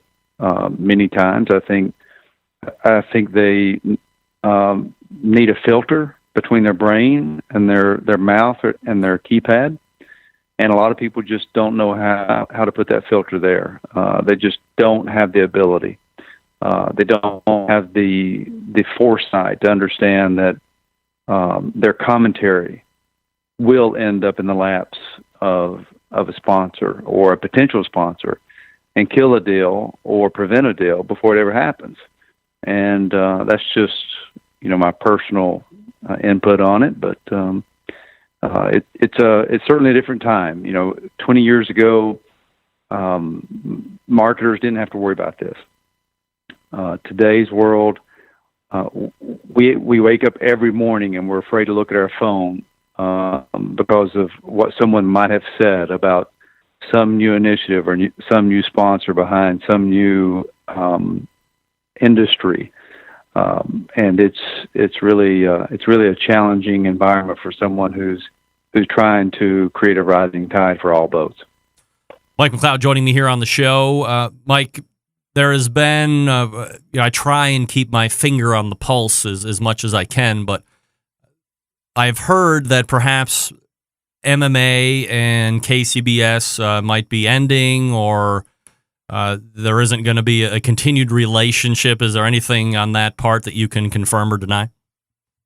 Sure, I can confirm that. We KCBS leadership and I have come to a point where we believe it'd be best for both of us to finish out the year and let KCBS go in its direction, in its wisdom and its leadership and its numerous ways. And for me on the MMA front, we are certainly starting to pay a lot more attention and put a lot more energy and interest behind what we created about 6 years ago, which is the World Food Championships. So 12/31/17 will mark the end of an 11-year run of advisement and marketing support to KCBS from MMA Creative. Are you sad about that, or is it just time and everybody's agreed and that's just the way it's going to be? You know, it's like breaking up with a girlfriend that you've been with for a long time. There's mixed feelings about it. It's not what we had originally planned or envisioned, but I think that the timing is right. I think that we've been blessed on the World Food Championship side in ways that we had not predicted. And this gives us an opportunity to really focus on that front and really set about our path to make the World Food Championships and the barbecue division the hardest and best competition out there. I noticed in your earlier segment we didn't come up, but I will tell you that the number of challenges that a team has to go through at the World Food Championships and the quality of the teams that are at the World Championships makes us one of the toughest out there. So just pay attention, because we're growing and we're moving in directions that no one else has ever moved before as a promoter. Did KCBS bring that up at all as a point of concern, that World Food Championships is growing and gaining more and more popularity every year, and that they didn't think you were able to kind of corral both, or not a mention of that? There was. I'll be honest with you. I always have been. I'm not going to beat around the bush with you, Greg. You do a great service to the barbecue community, and I feel like my company has done the same. But there was, ironically, some commentary about that with some of the leadership at KCBS, and I found it ironic because, we're just coming into our own. We've done everything we can to lift barbecue as a rising tide, just like the Jack has, just like the Royal has. We've been a KCBS sanctioned event for numerous years, and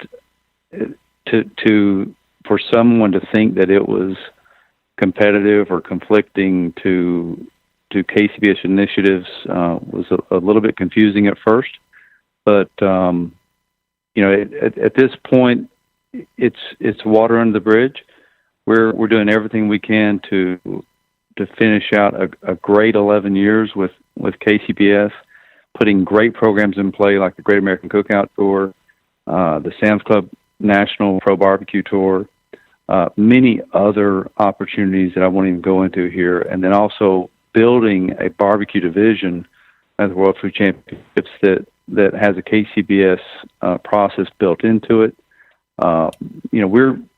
We're big believers in barbecue, and I grew up in this industry with the KCBS mantra, thanks to a great late man, Tony Stone, and I'm going to continue being a big believer in it. So regardless of what current rumors are or thoughts or beliefs that certain people have, I'm not going to lose any sleep over it. We're doing the right thing, and we're doing a lot of great things. Mike, I don't know what goes on in the board and the meetings, nor would I purport to know anything about that.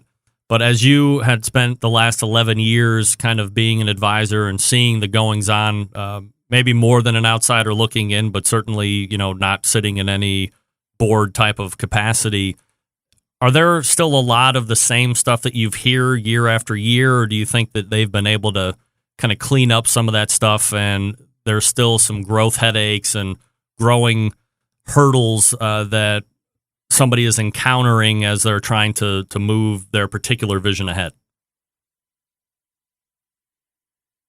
Well, that is a multidimensional, very complex question.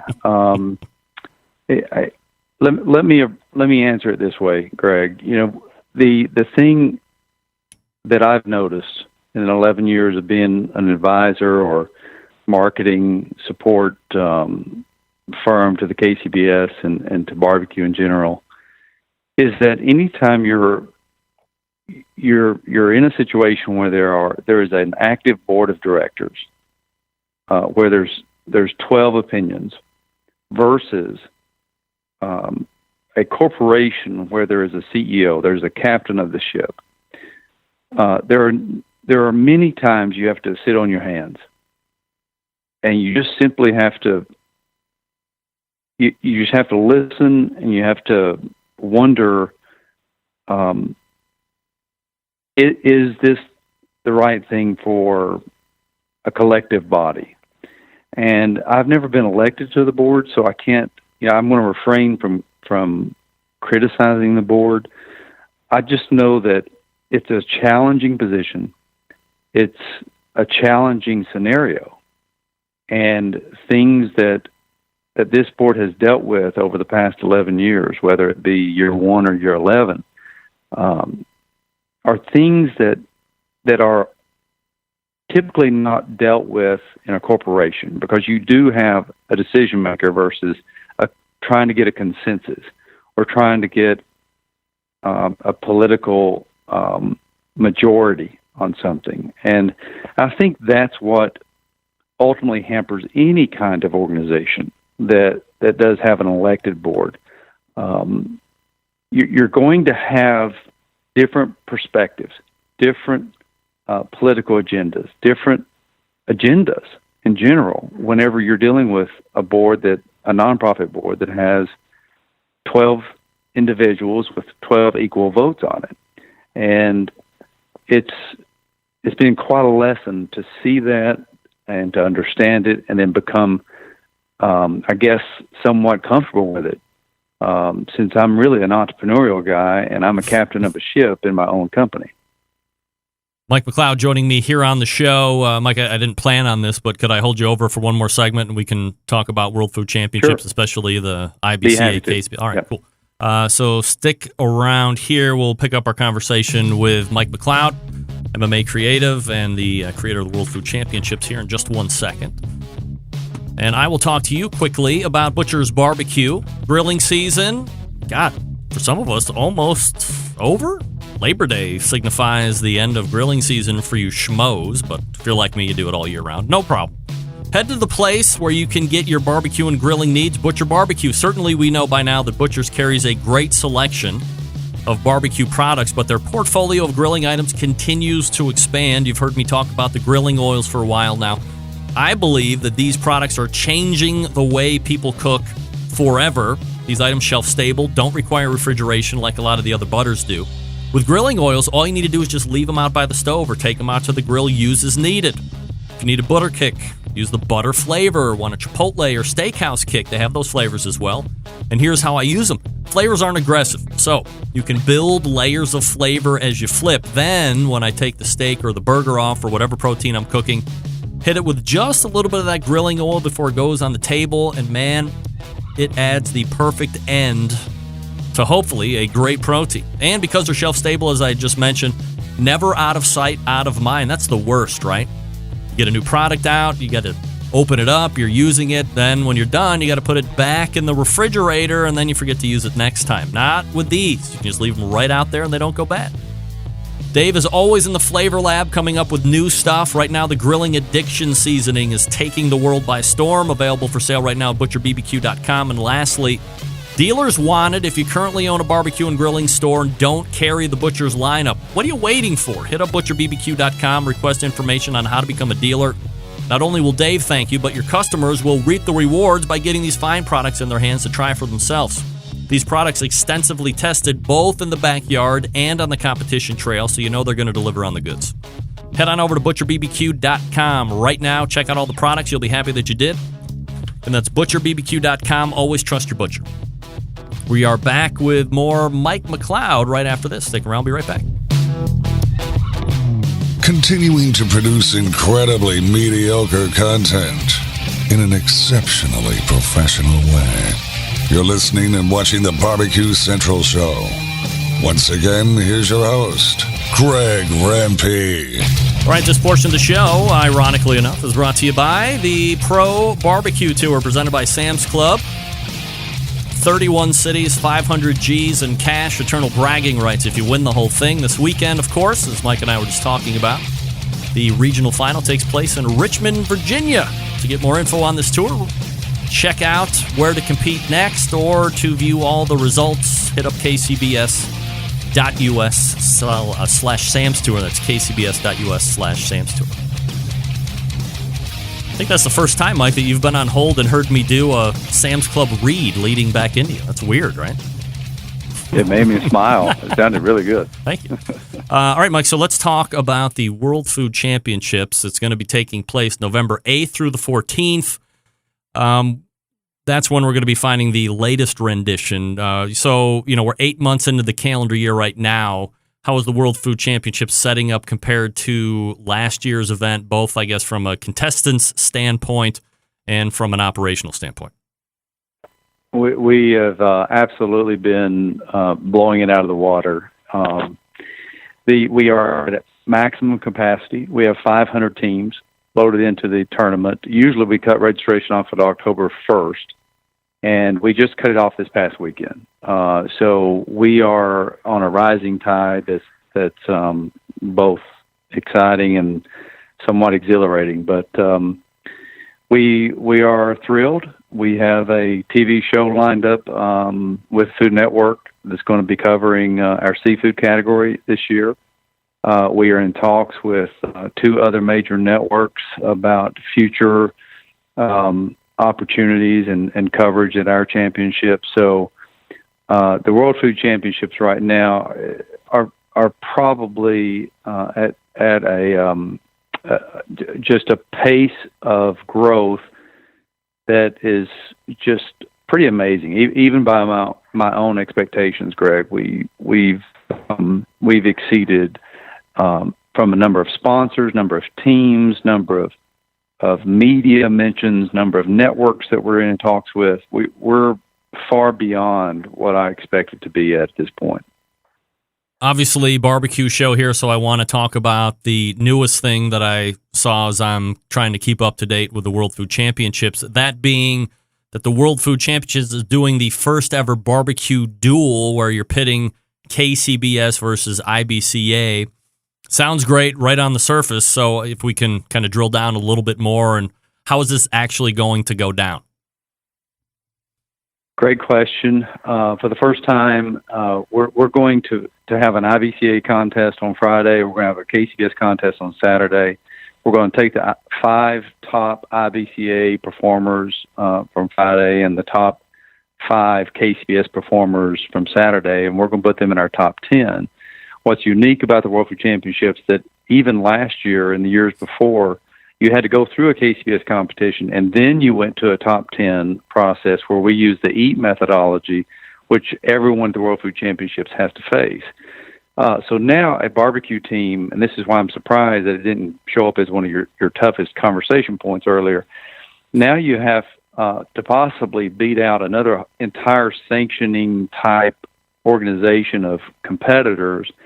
You have to be great in your own category, and then also the third challenge is you have to be great at the EAT methodology. So there are 3 tests that you got to face, let alone from the 4 meat categories at a KCBS contest you have to pass at the World Food Championship. So this year's champion is going to have bragging rights like never before. Lauren Hill did a phenomenal job in 2015. He won the entire World Food Championships. He won the barbecue category. Then him and Cheryl went on to win the Ultimate Crown and $12,000 total. I don't know of another event out there that has awarded the barbecue team that much. But they did a phenomenal job in 2015. And now to do the same thing, you've got to run a gauntlet. You got to run the KCBS contest. You got to beat out the IBCA competitors, and then you got to win the EAT methodology, and you got to beat 9 other great categories. So it is quite the task. But I will tell you that barbecue competitors, by and large, are the best in the business. We have seen barbecue competitors go into other categories, be it bacon or burger or whatever, dessert, and do extremely well. Because they're used to competition. They're used to performing. They know what it's like to beat the clock and do so with a great dish. So we're excited about this year, and we got some other things up our sleeves coming down the path. So everyone needs to pay attention. How many IBCA teams and KCBS teams will be available for those Friday and Saturday individual contests? So I'm still looking into all of this. I haven't been able to look at all the details, but we've got about 125 teams registered, and that's a maximum capacity for us. Actually, it's over capacity. So we're dealing with some of the logistics on it. But about 40 of those teams are IBCA. The rest are KCBS. One of the things that's unique that we allowed this year is that a KCBS contest can compete, or a KCBS team can compete in the IBCA contest and vice versa. So we've got about 60 competitors in the IBCA and probably about 90 or so in the KCBS competition. So it's going to be very unusual. It's going to be new, and we can't wait to see what happens when the dust settles. So if I'm a KCBS team, I register for Saturday, but I can also register to cook IBCA if I want to on Friday. Right. You can do both. If you're a KCBS team, though, to win your way into the top 10, you're going to have to win in the top 5 of KCBS on Saturday.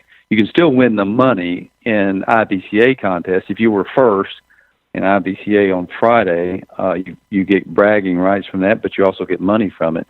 But we're going to take the top 5 IBCA teams and their performance, and the top 5 KCBS teams and their performance, and we're going to have a top 10 that's equally rated or equally balanced. So it's almost like a combined super team almost of barbecue. You have the 5 best IBCAs and the 5 best KCBS. Right. It's very similar to that. It's the first time that I've seen this done. I'm not going to claim that it's perfect, but I think it's going to be extremely interesting, and we're going to learn from it, and we're going to have a whole lot of fun doing it. I can hear the social media chatter already starting up. What about this organizing body and this one? For instance, an FBA or an MBN. Certainly this year is set in stone, but do you look out and see like a Super Bowl of Super Bowls combining all sanctioning bodies at some point down the road, or we got to see how this one goes first before we look to branch out any further? Well, we certainly want to learn a lot from this year, and this is the first time we've seen a crossover like that. But we're already talking about adding a third sanctioned contest next year. The World Food Championships week is a long week. We like for our teams to be loaded in and there by Wednesday so they can enjoy the welcome reception. So in theory, you could have a competition on Wednesday, you could have a competition on Thursday and on Friday, on Saturday. I mean, ultimately, we're set up right now for a quadruple championship. Wow. Where you could have 4 major bodies, 4 majors at the same event, and then crown a champion after all that through the EAT methodology. So we're already looking at that possibility and thinking about it, but obviously we want to learn from this year and see how it goes. That's going to be taking place November 8th through the 14th. That's the World Food Championships. Of course, you can visit the website, worldfoodchampionships.com, to stay up with all the info. Mike, really appreciate the time, man. Thanks so much for doing it. Appreciate it, Greg. Keep doing your great work. Thank you, sir. That is Mike McLeod, MMA Creative and the creator of World Food Championships. Oh, by the way, I don't know if you heard it. MMA Creative and KCBS done at the end of the year. There you go. Breaking news. A Barbecue Central Should have played that. Exclusive news update. Well, I didn't play it. What can I tell you? Weighing in on Instant Chat, National Pro Barbecue Tour are, for me, the best run contests in the United States. David Qualls weighing in as far as boards and how they work. I agree with that. KCBS board is too big and no single administrative structure. I think Dave has actually said that here on this show. Holding accountable is the key phrase.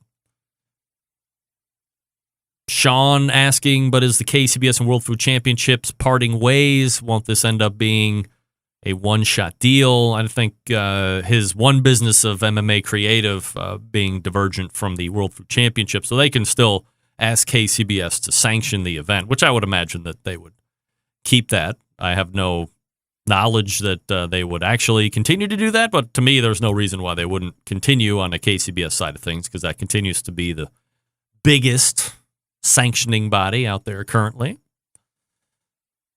I have a question from Charles.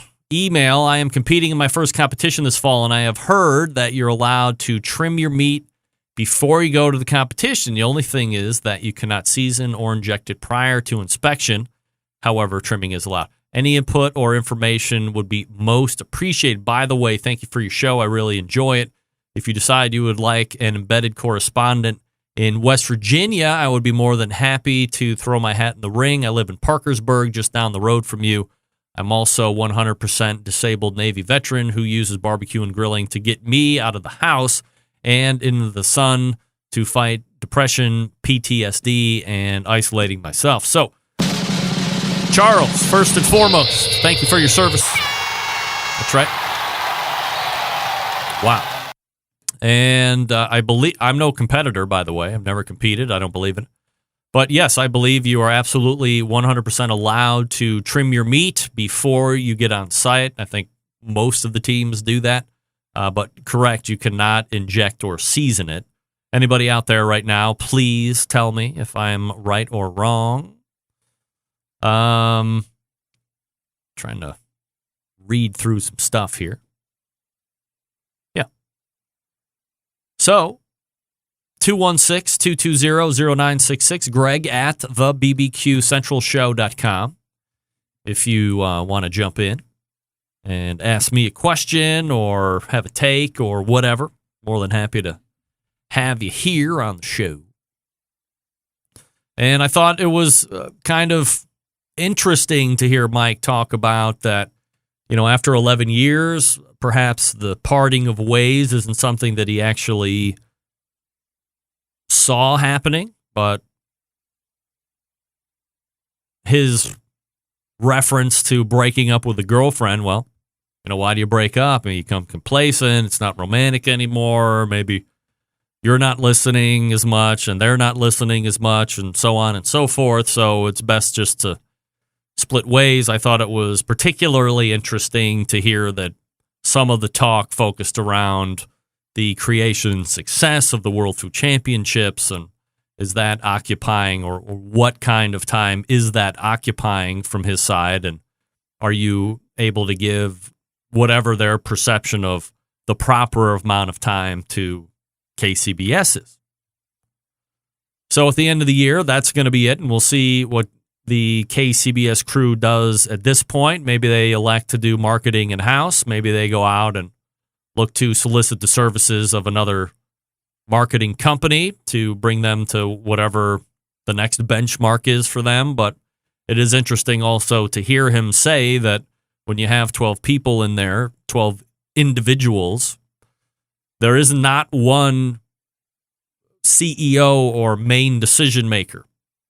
Because in a lot of boards, and I was with a company that had a board, and there was a CEO, a guy that hired me, and he was pretty much able to make any decisions that he wanted to do.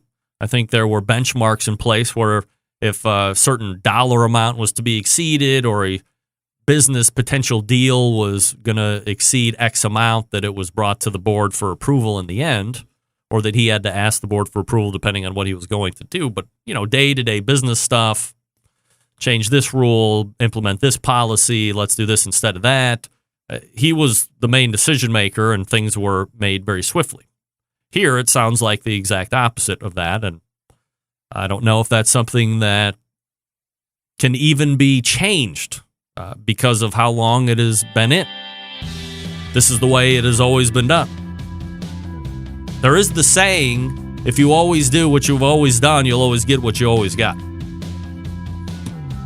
So maybe things will start to change. Maybe not. We'll see. You know me. We got time on our hands. 2017 rapidly coming to a close. I've said it before, and I'll say it again. That was Mike McLeod. All right, let me talk to you quickly about the longest-running sponsor of the show, the Barbecue Guru. And boy, am I excited to talk to Bob Trudnak next week. Come on. Are you looking to turn up the heat for your barbecue and grilling skills this summer, or what's left of it? If so, you're going to need to get your hands on the most advanced ceramic cooker and high-tech barbecue accessory to hit the market. We're talking about the all-new Monolith Barbecue Guru Edition and CyberQ Cloud. Just launched by Barbecue Guru, the world's first temperature-controlled ceramic smoker and grill with a built-in power draft fan that's going to give you the easiest, most successful barbecue experience to date. These must-have new products will make barbecuing easier than ever before and will be your new secret weapon for cooking delicious food each and every time. Ready to buy? Of course. Head on over to bbqguru.com and grab them up while they last. If you have any questions about what to order, please call 800-288-GURU, 800-288-GURU, or visit the website bbqguru.com. The Barbecue Guru continues to be a breakthrough in barbecue technology. And again, because it was almost going to be out, I think they had actually announced that Monolith and CyberQ Cloud, and then they had to pull it back a little bit. But now we're going to be able to talk about it unabashed. So next week, Bob Trudnak from the Barbecue Guru will be on the show. And we'll be back to wrap up the show right after this. Stick around. We'll be right back.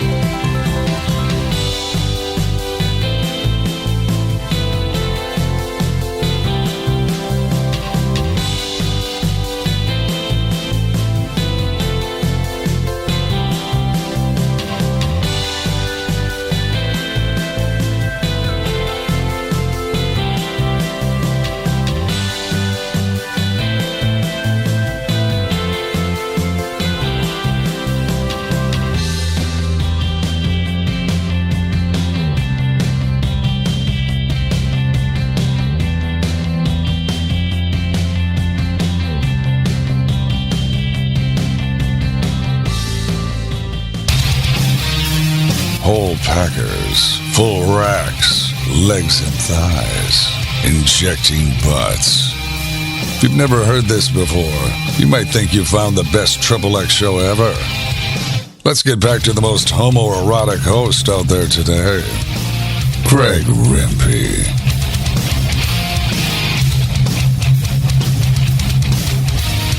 All right, welcome back. This summer, Smithfield is partnered with the ultimate names in grilling to bring you amazing prizes. All you have to do is get grilling.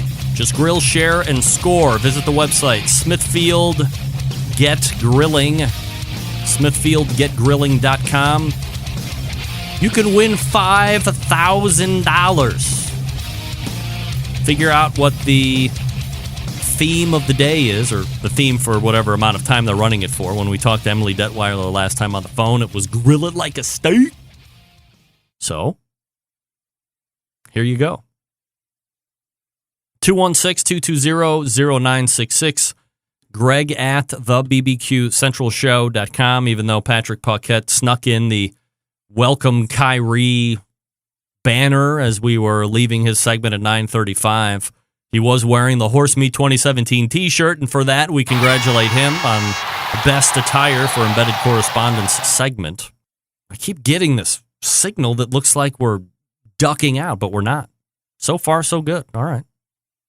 Well enough. All right, let's go ahead and make tracks and get on out of here. Why not? I'll get on out. Sure.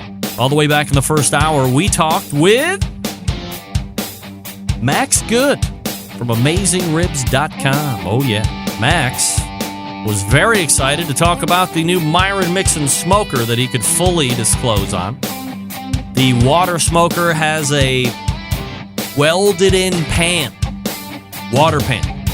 You have to use water in it. So if you're considering these, make sure you have a hose or a large supply of water, because you don't want it to burn out.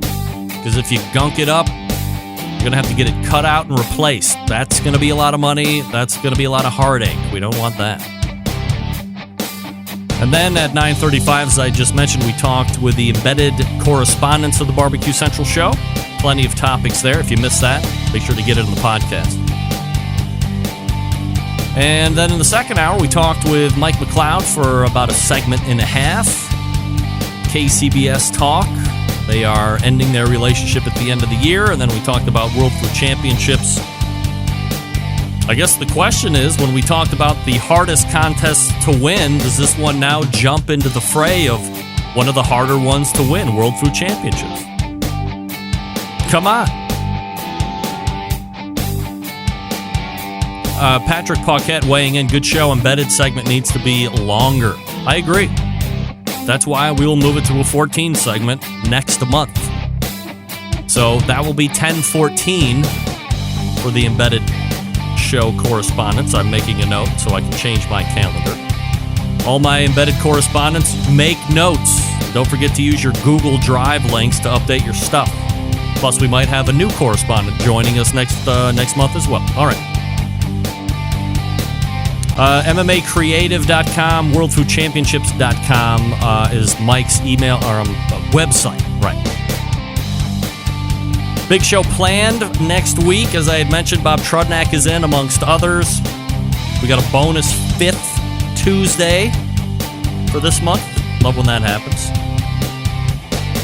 So until then, September 11th, 2001, I will never forget. And until next Tuesday at 9 p.m. Eastern Standard Time, this is your program host and proud U.S. American, Greg Rempe. Good night now.